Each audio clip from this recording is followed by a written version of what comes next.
Jean-Pascal Rolandaise, bonjour. Bonjour.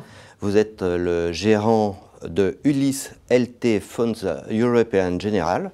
Alors c'est un fonds d'action européenne qui est d'ailleurs éligible au PEA et dont le dépositaire est la banque de Groof. C'est ça. La banque privée belge. Exactement. Alors, Jean-Pascal Rolandaise, par quelle méthode parvenez-vous à accumuler des performances supérieures à l'indice MSCI Europe, dividendes réinvestis, alors que vous gardez vos titres plusieurs années en portefeuille? Alors, effectivement, nous gardons nos titres jusqu'à 15 ans en moyenne en portefeuille lorsque nous excluons les OPA, les OPE. 15 ans. 15 ans.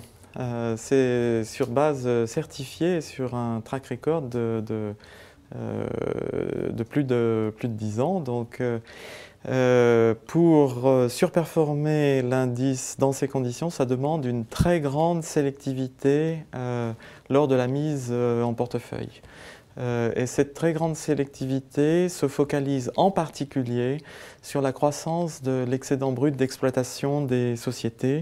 Cette croissance brute d'exploitation, ou de l'EBITDA selon le terme anglo-saxon, doit être organique principalement, c'est-à-dire ne doit pas être influencé par les facteurs exogènes tels que variation des cours de matières premières ou variation des devises.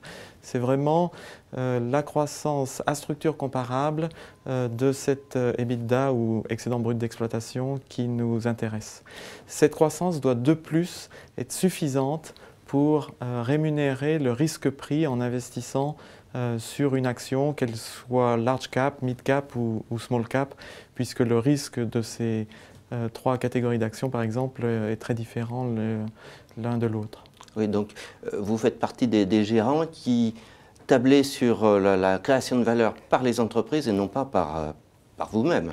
Exactement. Et vous avez raison de souligner la création de valeur des entreprises. C'est un terme très galvaudé et en fait nous essayons de sélectionner celles des sociétés qui véritablement créent de la valeur. Il y a beaucoup de sociétés qui vous disent « Ah oui, nous créons de la valeur » ou qui vous promettent de créer de la valeur et en fait lorsque vous faites les calculs, vous apercevez que ce n'est pas le cas ou que la valeur créée ne rémunère pas le risque pris sur une société.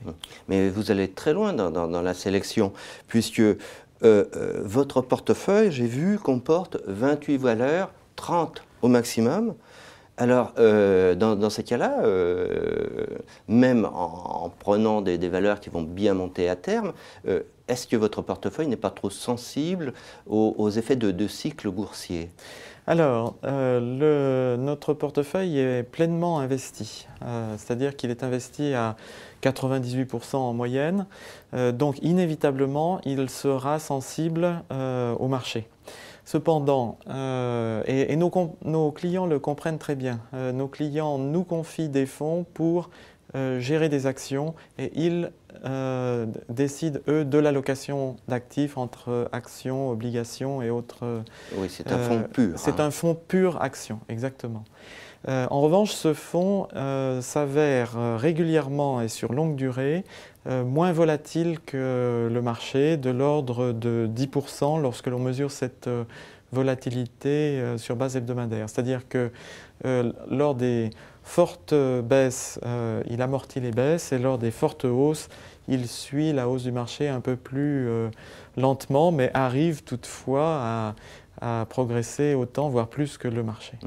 Donc il est moins sensible d'une manière, je pourrais dire, naturelle, mais sur quelle catégorie êtes-vous investi?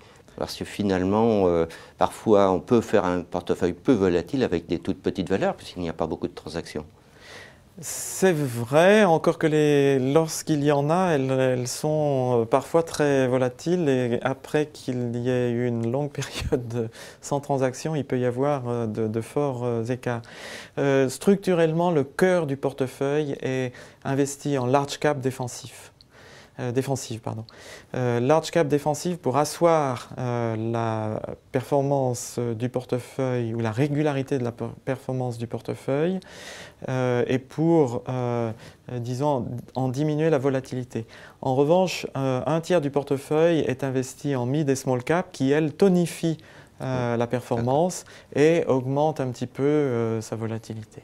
Alors, puisque vous parlez de performance, ce fonds, je l'ai dit tout à l'heure, il est PEA.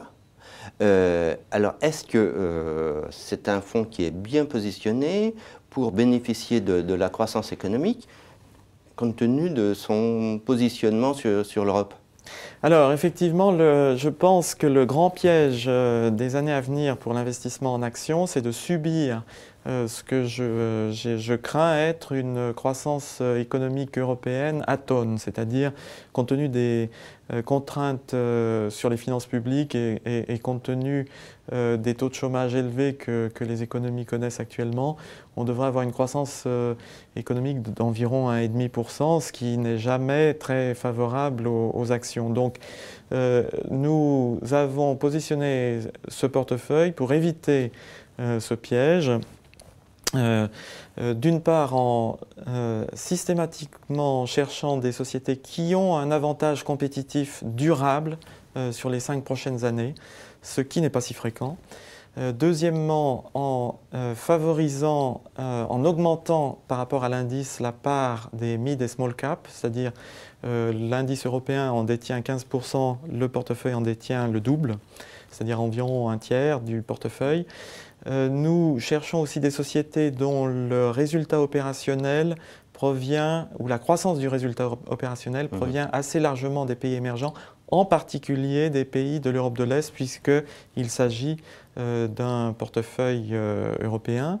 Et puis aussi, nous investissons sur des nouveaux métiers, des métiers qui n'étaient pas structurés, qui se structurent, tout en évitant les phénomènes de mode. Par exemple, nous n'investissons pas du tout dans les énergies renouvelables, puisque aucune de ces énergies n'est rentable sans subvention.